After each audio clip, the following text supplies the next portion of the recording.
All right, I will say good morning. Good morning. Let us begin. Begin by thanking all of our sponsors for this morning's share. To thank our Talmud Torah sponsor for Tafshin Pei, our annual Talmud Torah sponsor, the Tilson Mishpacha, for dedicating all the Shumer Drashos this year in the schus of Basra Stavos for Am Yisrael. Our Talmud Torah sponsors for the month of Kislev, Josh and Becker Friedman, commission of the art site of Josh's father, Yisrael Yehuda Ben Rav Chaim Raphael, for the schus of the safe return of our hostages and the security of our holy soldiers. Semi and Malka Esterson in memory of their parents, Ludwig Stiefel, Yitzchak Leib Ben Aaron HaKohen, Sarah Stiefel, Sarah Rachel Bas Baruch Avram, and Hinda Esterson, Hinda Bas Henech Ephraim. And in memory of their dear friend, brave soldier, beloved husband and father, and skilled physiotherapist, Naftali Gordon, Naftali Yonah, Shemi Kom Damal, Ben Beatrice Miriam, and Daniel Yigal. We hope that in the merit of our Talmud Torah, his precious neshama will have an aliyah, and his family in Nechama. And of course, we both say, as always, we dedicate our learning in the source of our hostages. May HaKadosh Baruch Hu Me'eretz Hashem return them back to their mishpachas shalom and mekarov, and may our holy soldiers be successful b'chol maaseh yedehem. But with that, let us begin. A lot to do today. Really great daf ahead of us. Today's daf is Kofayin Dalet 174. We are picking up on 173b at the two dots on the bottom. V'im Amar. So remember again, still continuing in the subject of the Arev, of the guarantor.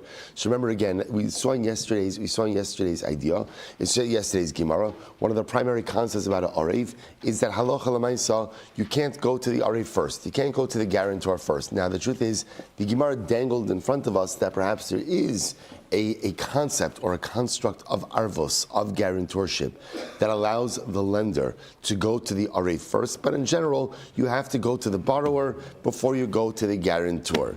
The Mishnah, however, it spoke about a case that if halacha l'maisa, when the lender, so let's say Ruvain's lending Shimon money, if Ruvain said, and let's say we'll call it Levi is guaranteeing, so if Ruvain says to Levi, essentially I'm lending Shimon money with you as a guarantor, but I reserve the right to collect from whoever I want. Meaning, again, Ruvain says, if I want to go to borrow, I'll go to borrow. I want to go to lender, I'll go to lender. I reserve to go to whoever I want. That Ruvain, the lender, has the right to do that. So says the Gemara, Amar Rabba Bar Bar Chana, Amar Rabbi Yochanan, Lo shanu ela shenechasim lalova. When does a lender have a right to go and collect money from a guarantor? Only when the borrower has no assets. Now, both said this is not a new halacha. This seems to be in line with what we saw yesterday. When does a lender have a right to go to a guarantor? When the borrower has no property. But again, if the borrower has property, the lender has no right to go to guarantor. Now, both say that seems to be, like I said, exactly in line with what we saw yesterday. The guarantor's role essentially is there to pay the debt in the event that the borrower cannot. So therefore, again, comes along Rabbah, if borrower has property, lender has no right going to guarantor. Borrower doesn't have property, lender could go to guarantor. But one second. V'hamidik tani seifa. But yeah, look at the end of the Mishnah. Rabbi Shmuel Silber, imyesh nechasim leloveh lo yifra mina arev klal. So remember again, Rabbi Shmuel said that if the borrower has property, then the lender cannot go ahead and go to the guarantor. Now, the fact that the Mishnah records that statement, what does that indicate to us? Mechlal, the Tanakama Savar, lo shnahachi v'lo shnahachi. Now, both say the fact that the Mishnah records the view of Shimon Gamliel sounds like the Tanakama disagrees with that, and the Tanakama disagrees. The Tanakama will say no, that a lender can go to a guarantor whether or not the borrower has property. So, what's going on over here? So the Gemara says, Chisrei mechsera. V'achi katani. Supposed to write one of the most exciting phrases in all of Shas. Chisrei mechsera. There's something missing. You were missing. And I will say, there's no greater simcha in life than when you thought you had everything figured out, but then nothing made sense. And then you realize you are missing information, and suddenly with this little piece of information that drops into your life, you have complete clarity on everything. All right, so that doesn't often happen on a life scale, but at least it happens in a Blat Gemara. So the Gemara says again, something's missing, and here's the way to read it. Here we go. We'll say these last 6 lines are of pivotal importance to understand the rest of the sugya with clarity. Here it is. Hamalva es chaver al yedei arev. If a person lends with a guarantor, so once again, Ruvain lends Shimon money. Levi is the guarantor for the borrower. Okay, what's the halacha? Lo yifra min ha'arev. So ultimately, again, lo yifra min ha'arev means what? Ruvain can't automatically go to Levi. Ruvain cannot go to the guarantor just, as his first stop for collection on the debt. That's not the way guarantorship works. First, you have to go to the borrower. Only in the event that the borrower doesn't have, do you have the ability to go to the guarantor. So that's halacha number one. V'im amar amnas she'efra mimi she'ertza. But let's say again at the time of the loan, the lender, Ruvain, said, I reserve the right to collect from whoever I want. If I want to go to borrower, I'll go to borrower. If I want to go to guarantor, I'll go to guarantor. So Ruvain is making this explicit statement, reserving the right to collect payment from whoever he wants. Yifra mina aref. He has the ability to go to the guarantor. Okay, but now, important qualification. B'medra murim, when is that so? When is that so? He says, b'she'in nechasim lalova. So we'll say, this is very important. When is that so? When is what so? When is it that a lender has a right to go to a guarantor? That is when the borrower doesn't have property. Aval yesh nechasim lalova, lo yifra min ha'arev. But halacha l'maaseh, if the borrower has property, then ultimately, again, then halacha l'maaseh, the lender cannot go to the borrower, to the guarantor. So we'll say, what's coming out of here is something very interesting. So halacha l'maaseh, according to this understanding right now of the Gemara, is that a lender never has the ability to go to a guarantor whenever a borrower has assets. The guarantor is only activated if the borrower does not have assets. And even if halacha l'maisa, the lender says, I reserve the right to collect payments from whoever I want, even that only allows him to go to the guarantor when the borrower doesn't have money. So essentially, according to this approach over here, guarantor is only activated when borrower doesn't have assets. But if borrower has assets, lender has no right to come to the guarantor. Now, so we'll say there's an exception to this rule. What's the exception? The kablon. Remember again, we saw this yesterday. Remember again in yesterday's daf? The Gemara wanted to know what is the source. What is the source of arvus? What is the source ultimately, again, that a person can be a guarantor? Remember again, what did they quote? Quoted from the Chumash. Yehuda and Binyamin. If you remember again, the Gemara said, no, that's a different kind of case. That's kablonos. So there is a heightened form of guarantorship that the Gemara calls kablonos. Now again, let's look at the Gemara. The kablon, again, if the guarantor steps in as a kablon, afa pish yesh nechasim lelova, lo yifra mina kablon. I'm sorry, Yifra min HaKablon, sorry. But listen to this. Kablonos is a heightened level of arvos. So in other words, and what does Kablonos say? Kablonos essentially says that a person agrees to be a guarantor and agrees to be a source of repayment even if the borrower has assets. So essentially what we're being introduced to now is just two different types of guarantorship. This is what we call an arev. And how does an arev work? Essentially, an arev is only activated when halacha l'maaseh the borrower has no funds. If he has no money, has no assets, then you could go to the guarantor and you could collect money. A kablon is a heightened level of responsibility where the guarantor says, you could come to me first stop. Come to me first stop. I'm happy to take the responsibility. You don't even have to knock on the lender's door. On the borrower's door. So whether the borrower has money, the borrower doesn't have money, you lender have the ability to come to me for payment. That's the kablon.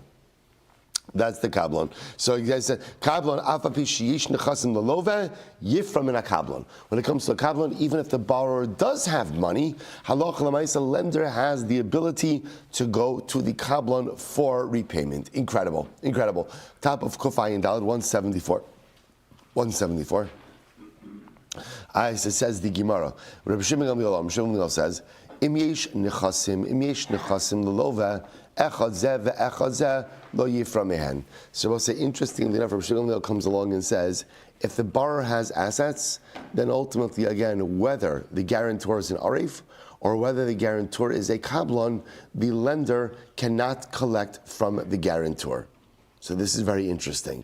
So Rabbi Shmuel Silber essentially is being more machmir than the Tanakama. And Rabbi Shmuel Silber is saying is, if bottom line, according to Rabbi Shmuel Silber, if borrower has assets, there's no guarantorship that's activated, which again, it's actually logical because the whole chap of a guarantor is someone who is there to secure the repayment of the debt in the event that the borrower is unable to do so. Take a look at the top Rashbam.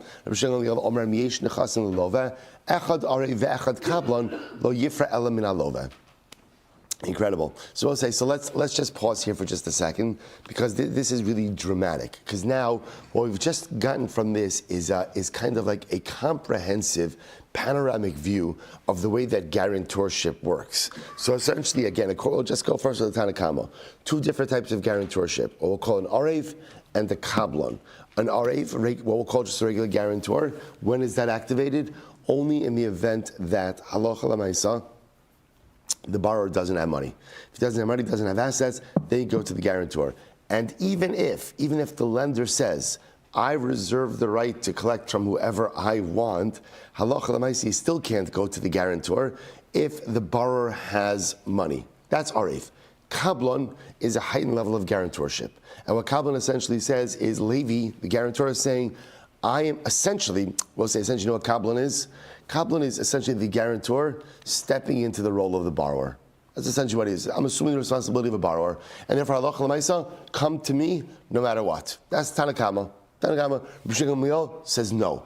Anytime borrower has assets, whether the guarantor is an arev or a kablon, halacha l'maisa, you go to the borrower.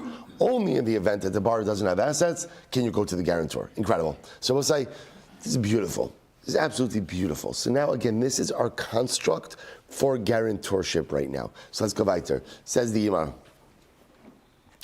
Gemara. Amar Rabba bar Bachana, Amar Rabbi Yochanan. In general, Rabbi bar Bachana says, whenever you see Rabbi Shmuel quoted, generally the halacha always follows him, right? Except when it doesn't, right? And when doesn't it? Three cases. The Gemara says, Chutz me'arev, that's our case. Sidon, which is a case in Gittin in Sidon, in the city of Sidon, Lebanon.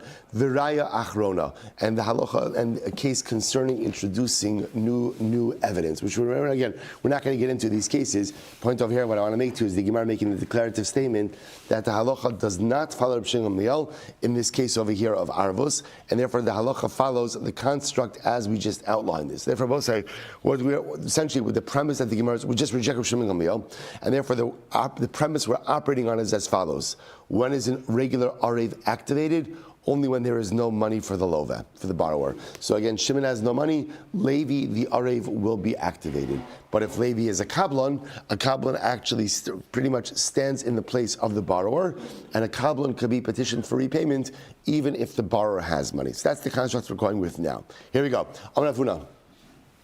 So now we're getting into some wording over here, right? Because obviously now what it turns out is, interestingly enough, I would imagine that even in secular law there's different levels of guarantorship like this, I would have to imagine, right? But Lamaisa, the Gemara says over here, so interestingly enough, now everything is going to depend on how you engage the guarantor, right? What's the lashon that you're going to use? Here we go. Amrafuna, Helveo va'ani arev.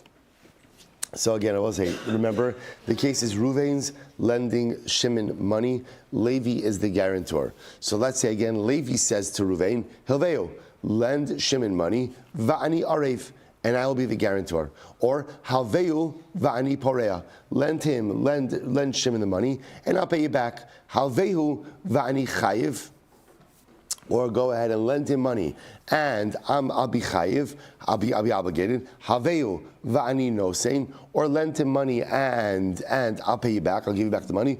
Kulan lashon arvosein. These are all lashonos of regular guarantorship, arvos. Now, both say, what's interesting? What's the common denominator in all of these lashonos? Common denominator. Haveu. Right, which sounds like what's happening according to this approach is when you use the lashon of halva, what you're essentially saying is, I would like to enter into a classic loan arrangement, right, or a classic guarantor loan arrangement. The classic guarantor loan arrangement is arvos.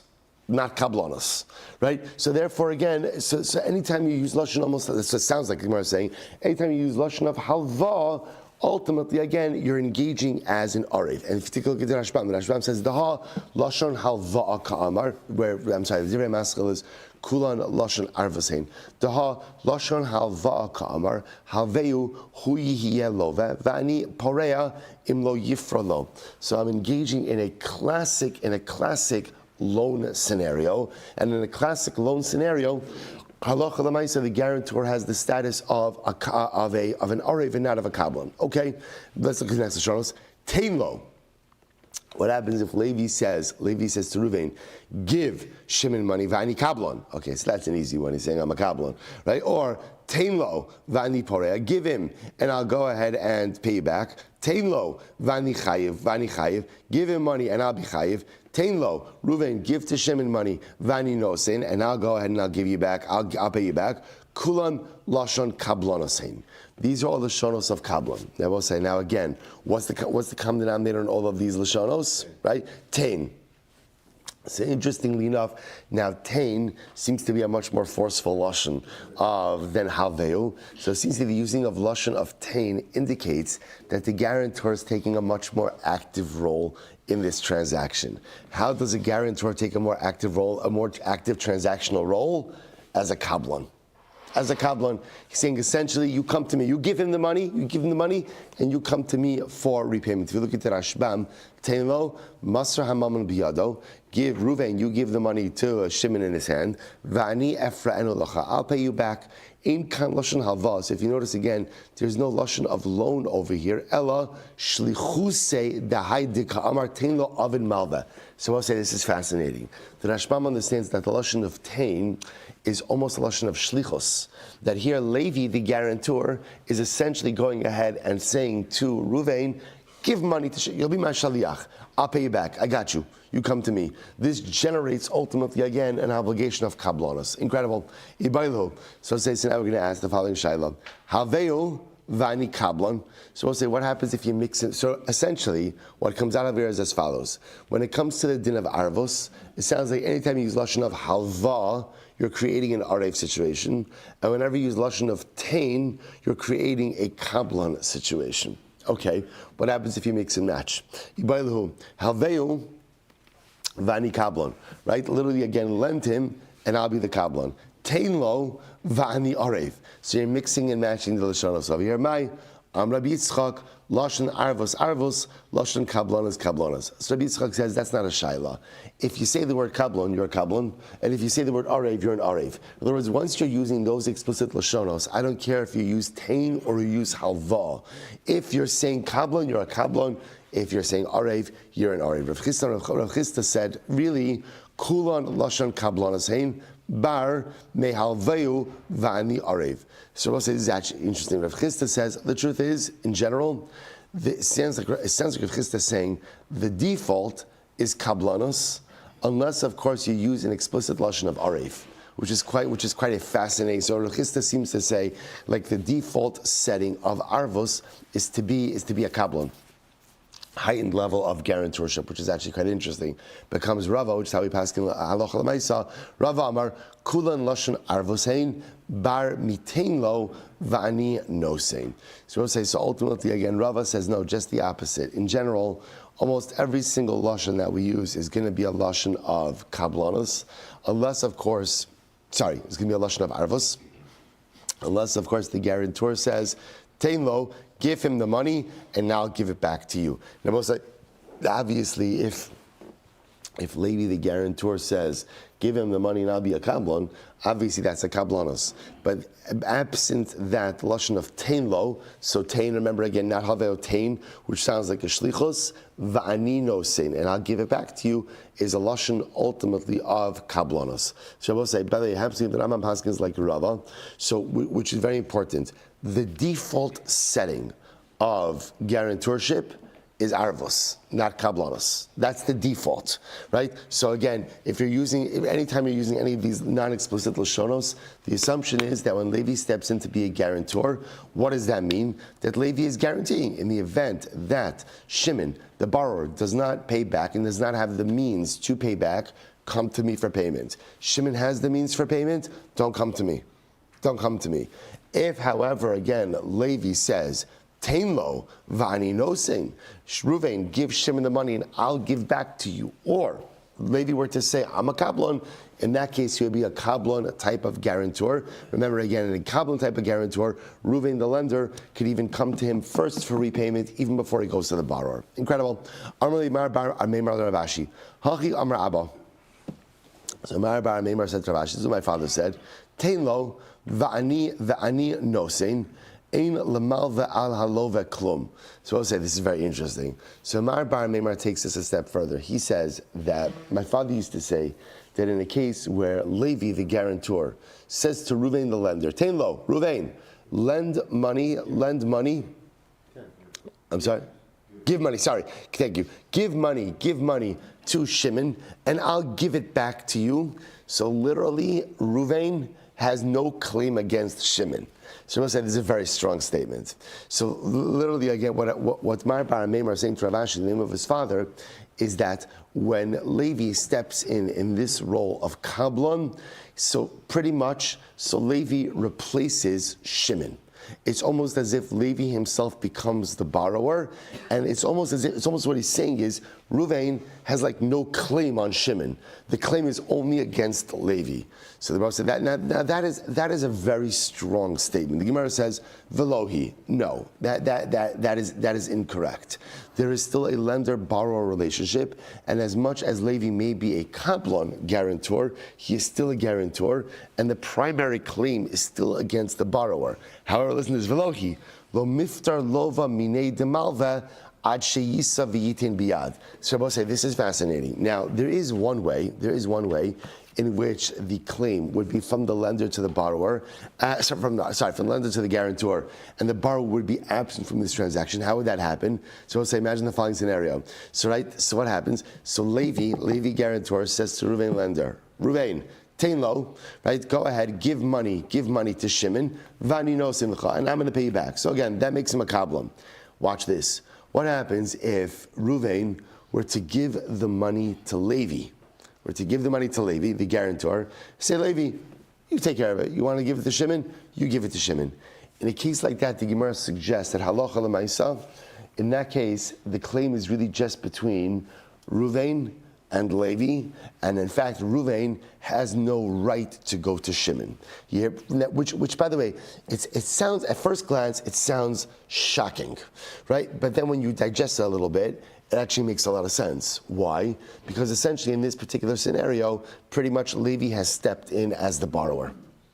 So again, in general, halacha l'maisa, we would never say, even in a case of a kablon guarantorship, we would never say that the lender doesn't have the right to go after the borrower. Of course, he has the right to go after the borrower. It's just a difference in a kablon guarantorship. The lender has the ability to even go after the guarantor first. However, if lender gives the money to the guarantor and says to the guarantor, the kablon, you Levi, you give the money to Shimon.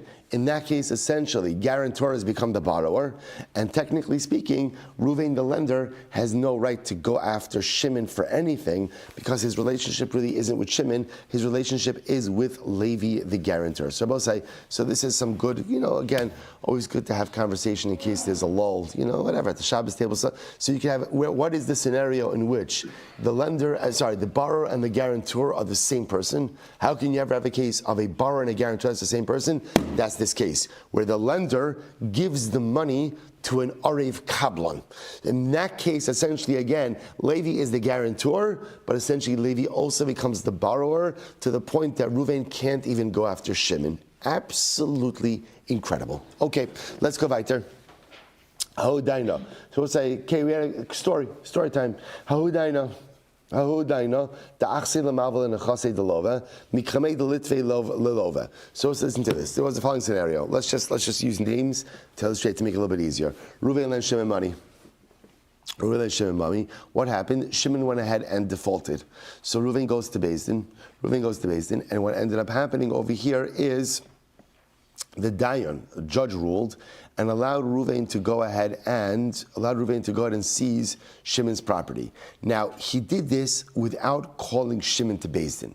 In other words, there was no due process, right? What would normally happen is a borrower defaults, you bring him to Beis Din figures it out. In this case, the judge, for whatever the reason, decided to skip all of that and just gave Reuven a heter to seize property from Shimon. Okay, so the Gemara says what happened? Salki Rav Chanin Breid Rav Yemar. So ultimately, again, Rav Chanin Breid Rav Yemar went ahead and literally removed this dayan. He reversed the judgment. He said it's absolutely incorrect. Absolutely incorrect. He reversed the judgment. Amar Rava man chachem leme'avet ki ha-milsa. So Rava said, "Wow, Rav Chanin Bar Yemar is so smart, so smart. How wise he was to reverse this judgment." Why? Listen to this, Rabbi saying, "Ilav Rav Chanin Bar Yeva Kasavar." Sorry, I've read that wrong. Amarava man chacham le'avet ki ha-milsa ilav Rav Chanin Breid Rav Yeva. So Rava said, who would be as wise to be able to do something like this, were it not for Rav Chanin Breid Rav Yemar? In other words, he did something very wise. Why did he do something wise? Listen to this. Rava says it's fascinating. Kasavar nechasi de bar inish inin ma'arvin yosei. A person's property essentially are his guarantors. So I'll say this is fascinating, right? Remember again, Shimon borrows money from Reuven. What happens any time that you borrow money, right? Your property becomes encumbered. That's what happens. Property is encumbered, which essentially means your property serves as your guarantor. A person's property is his guarantor. Nechasi de bar inish inin ma'arvin yichyeh utnan. And what did we learn when it comes to guarantors? What did we learn? Hamal ve'eschavero Hamal ve'eschavero al yidei arev lo yifra min ha'arev. So what did we learn? Right, the Mishnah had this strange statement that if you lend money to someone and there's a guarantor, lender doesn't have a right to go after the guarantor. And how did we explain that? If it came along, lo yitba arev tchila. And I want to say, how did we explain that? We explained that as you can't go to the guarantor before you go to the borrower. So I want to say, see what's happening over here?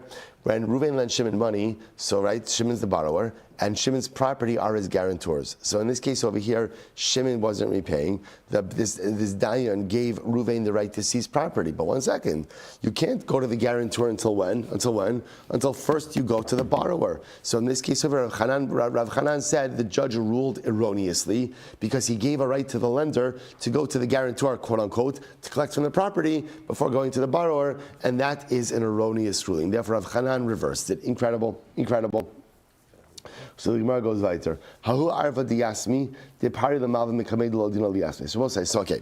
So now we're going to go through a couple of really interesting cases over here. So remember, let's go through what we have, right? So what we have is, number one, there's two different types of guarantors. There's an arev and there's a kablan, right? An arev could only be approached in the event that the borrower has no assets. A kablan could be approached even proactively, right? Lender could choose to go ahead and go to the kablan directly, totally bypass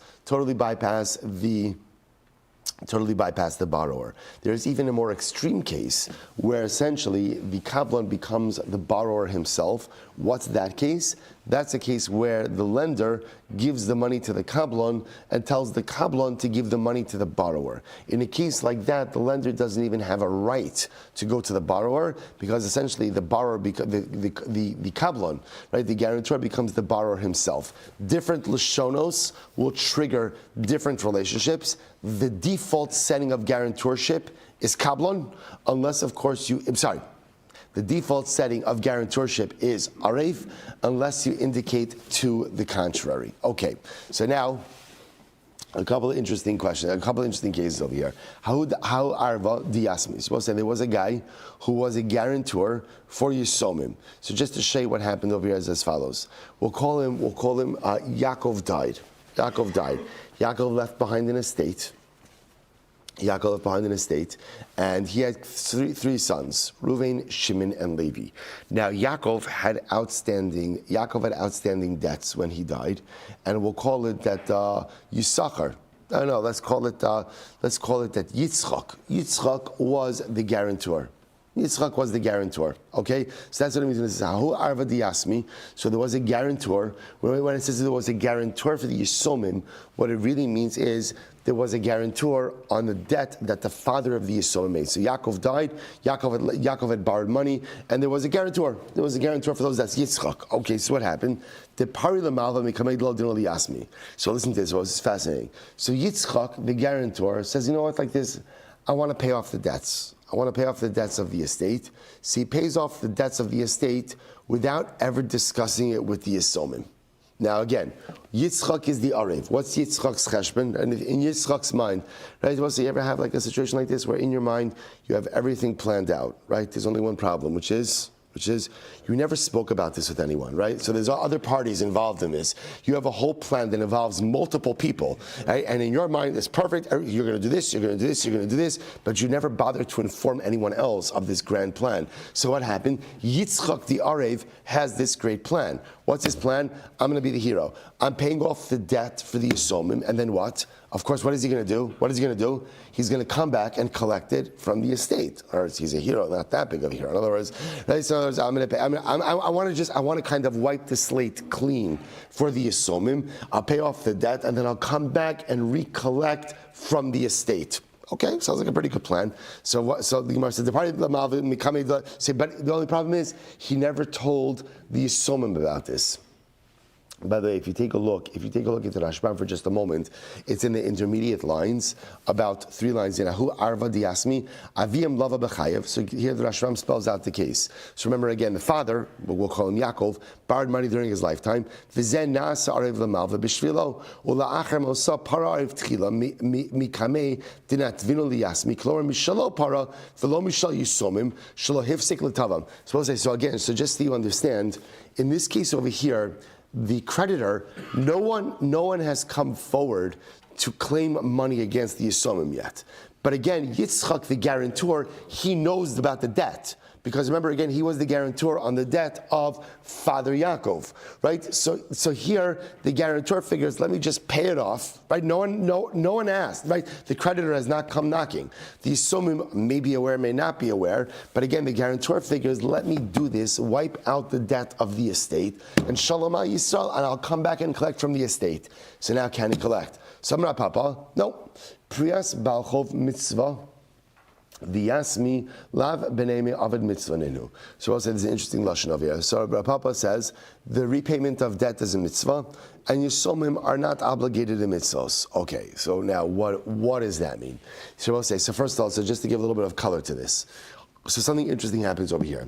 When Yitzchak the guarantor pays off the debt is paid, which essentially now means that the estate owes Yitzchak, the guarantor, money. So there's a debt that's owed to Yitzchak. The Rashbam points out something fascinating.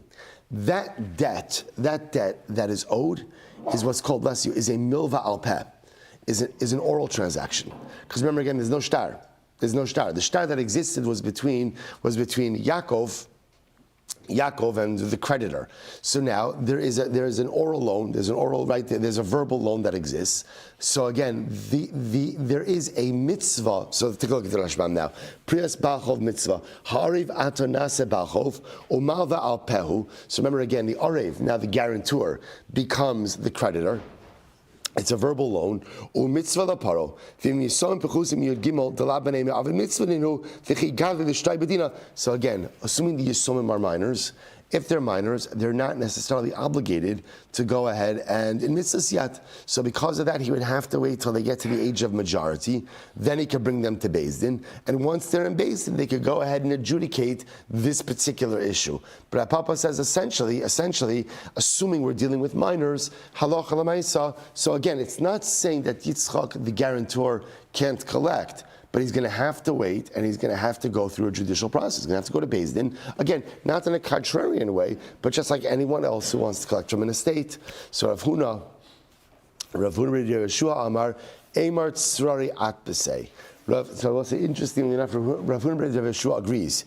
He agrees that Yitzchak, the creditor, cannot collect from the estate. But he says for a different reason.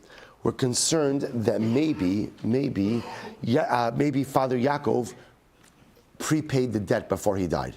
Maybe he deposited money with the creditor before he died. And you see this motif that people do not want to die with outstanding debts. Right? People want to know that their debts are paid up before they go to the Olam HaEmes.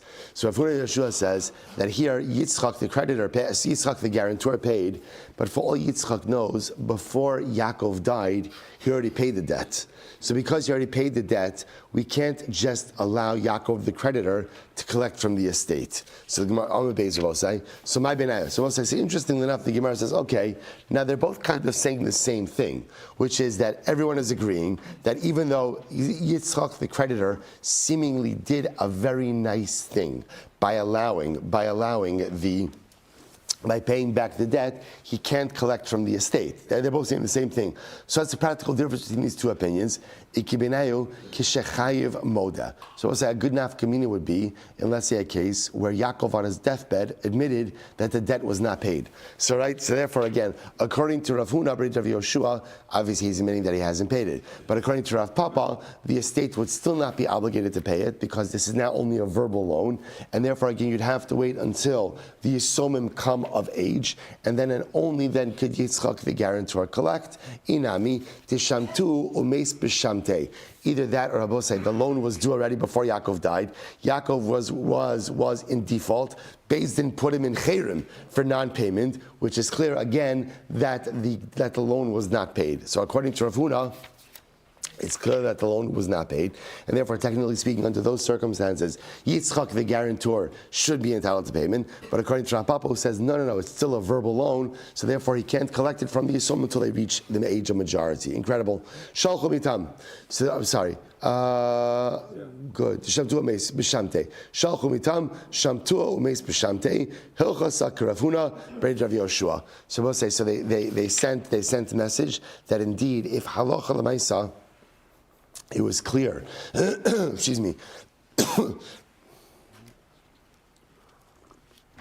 if it was clear at the time of death that halacha l'maisa, Father Yaakov had not paid his debt, that the halacha would be like Rav Huna bar Rav Yoshua. If you take a look at the Rashbam says, Hilchasa Rav Huna bar Rav Yoshua, degabe miyasmi velo amrinan yasmi la b'nei avad mitzvanenu.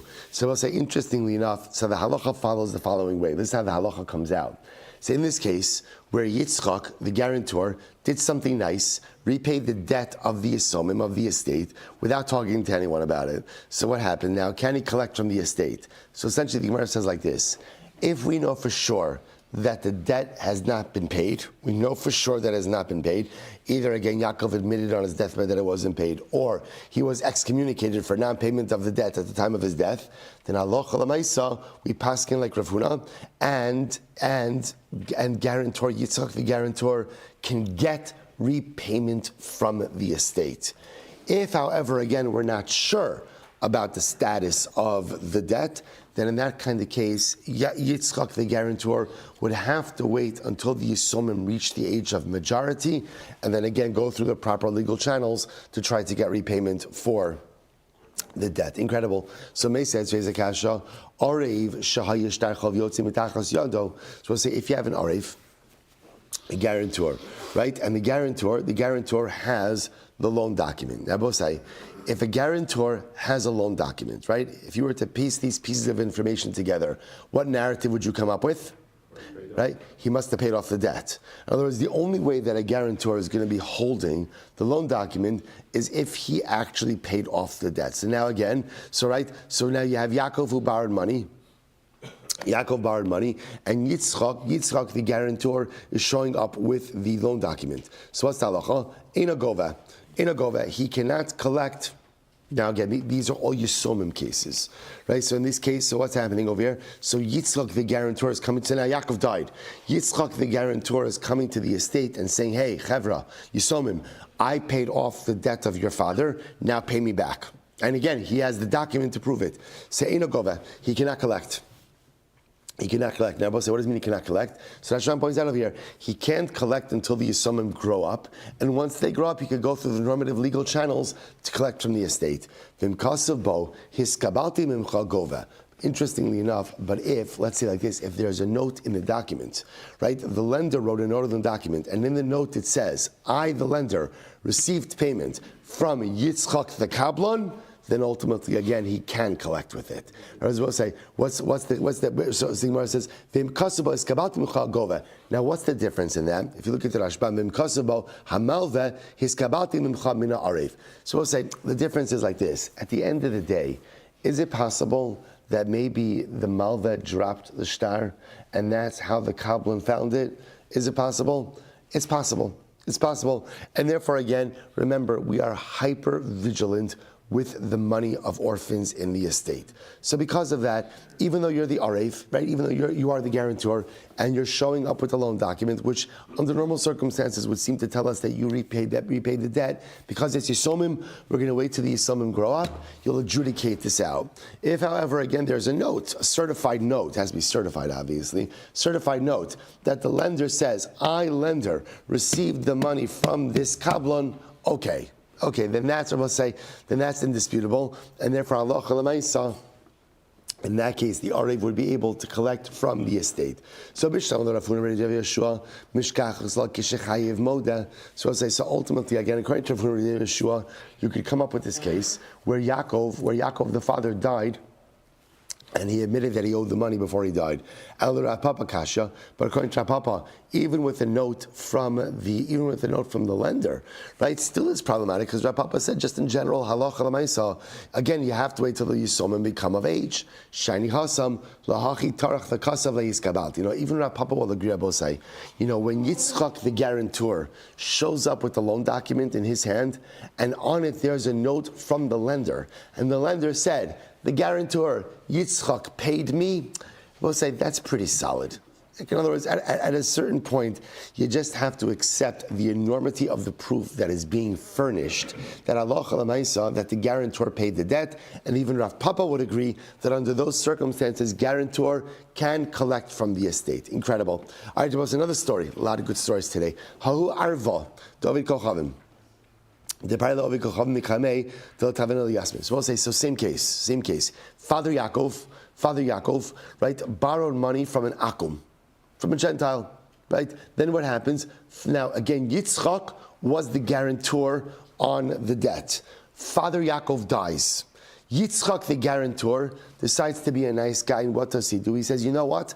I'm just gonna repay this debt, and then I'll go back to the estate and get paid. But I want to wipe the slate clean for the Yisomim. So he goes ahead and he pays the money to the Gentile creditor without saying anything. So again, creditor has never petitioned the estate for repayment. No one said anything. Yitzchak, the guarantor, is just a good guy, and he proactively pays off the debt. So now, but again, Yaakov, the good guy, even good guys want to get repaid, right? So Yaakov, the good guy, comes to the estate and says, okay, I pay back your debt, pay me back. Amalei Rav Mordechai Ravashi, Hachi Amravina Avim Me'agrunya Mishrei Dirava, Afilu Man Damar Chayshina Litzrari. See, according to the opinion which was Rav Huna, who said that sometimes we have to be choshesh, that maybe there was prepayment. In other words, how do you know that Yaakov, before he died, didn't deposit a bundle of money with the creditor? Even those who are choshesh for payment of the debt before he died, Hanimili Yisrael. That's only for a Jewish creditor. Aval Ovei Kochavim, Kevan de Basra Arva Azil Lo Chayshina Litzrari. Remember again, we had this in yesterday's halacha, yesterday's daf. According to Persian law, at least the Havmin of Persian law, right? Persian law allowed for the creditor to go after the guarantor first. So the Gemara says, even if you're choshesh, that maybe the borrower prepaid the creditor, in other words, gave him a bundle of money, that's only with the Jewish creditor. But by a non-Jewish creditor, where that creditor anyway has the ability to go after the guarantor first, we're not choshesh that the borrower, that Father Yaakov, deposited money with him before he died. And therefore, the automatic assumption with a non-Jewish creditor is that the debt has not been repaid. Or the Adrabah. So you can see just the opposite. Even according to the opinion that says that we don't normally assume that the borrower deposited money with the lender. That's true with a Jew. Kevan didaninhu basar arva azli ilav da'at b'seitzari meikara lo havim makablek. So the Gemara can say just the opposite. What's just the opposite? The opposite would be is when I'm borrowing money from a non-Jewish lender, because it's known that the lender is going to go, has the ability to what? Go even after has the ability to proactively go after the guarantor. No one in their right mind is going to guarantee such a loan like that unless, of course, what? The borrower has some stash of cash, right? If he doesn't have a stash of cash, why would somebody want to guarantee that loan if I know that I could be the first step for repayment? Okay, so therefore the Gemara just suggests two different ways to go ahead and see that particular case. Rabbi say, what is fascinating to note in these cases, I just want to point out, is that halacha l'maisa, in these cases where the guarantor seems to be doing something nice, not seems to be, he's doing something good, right? And all common denominator in all of these cases is the guarantor is trying to proactively pay off the debt of the Yisomim. But I will say, but what comes out of it when he does it? Because then when he does it is, he's entitled to repayment, but he's not going to be able to get that repayment until the Yisomim come of age, and then he'll have to adjudicate it in Beis Din. Interesting, the only exception to that rule is when? Is halacha l'maisa in a case where he paid back the lender, and the lender, mamish, wrote in the document, hiskabalti mimcha, I received repayment for my debt. In that case, then halacha l'maisa, he could go ahead and get repayment from the estate, but absent that, he's going to have to wait till the Yisomim come of age. Incredible. Let's do another line. Says the Gemara. So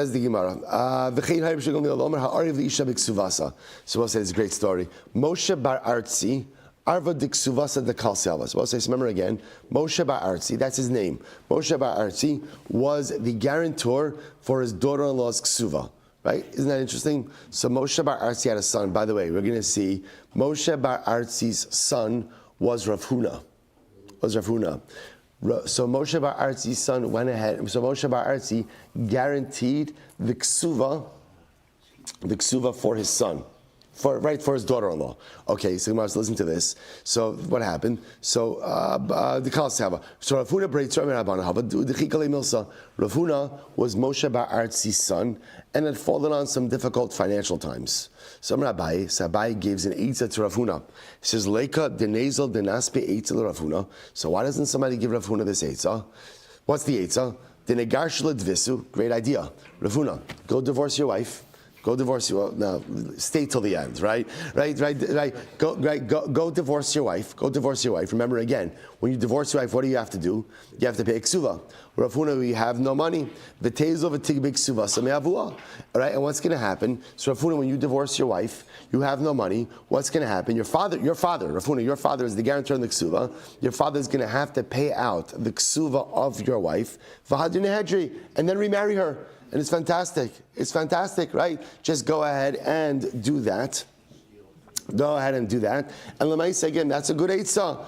Amarle Rava. So we'll say, 1 second, but you can't do that, right? You can't do this on many levels. But I will say, but Lamaisa, again, you can't do it because the Mishnah says, remember again, when a man divorces his wife, what does he have to do? If you're going to activate the guarantor to pay the ksuba, what do you have to do?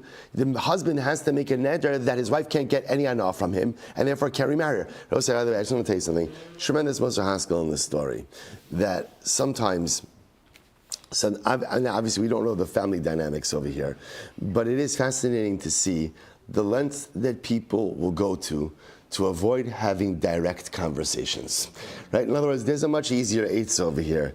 Dad, I'm having some really difficult financial circumstances, right? Can you help me out? Can you help me out? Now again, we don't know the dynamics over here, we don't know the circumstances over here, but I will say, but you should just know, as crazy as this sounds, it's meisim b'chol yom, that people create tremendous workarounds instead of having direct dialogue. Sometimes we're so scared to have a conversation with someone, and we're so scared to say things that may be difficult, that we'll do anything and everything but have the conversation. And we create these tremendous and dramatic workarounds in order to avoid the direct conversation when so much pain, so much difficulty, and so much convolution, I don't know if that's actually a word, but I like it, so much convolution, right, could have been avoided had you just had the courage to have the conversation. Also, I'm leaving you on a cliffhanger. We're stopping here mid-story. Emir sessions to be continued tomorrow. Shkoyach.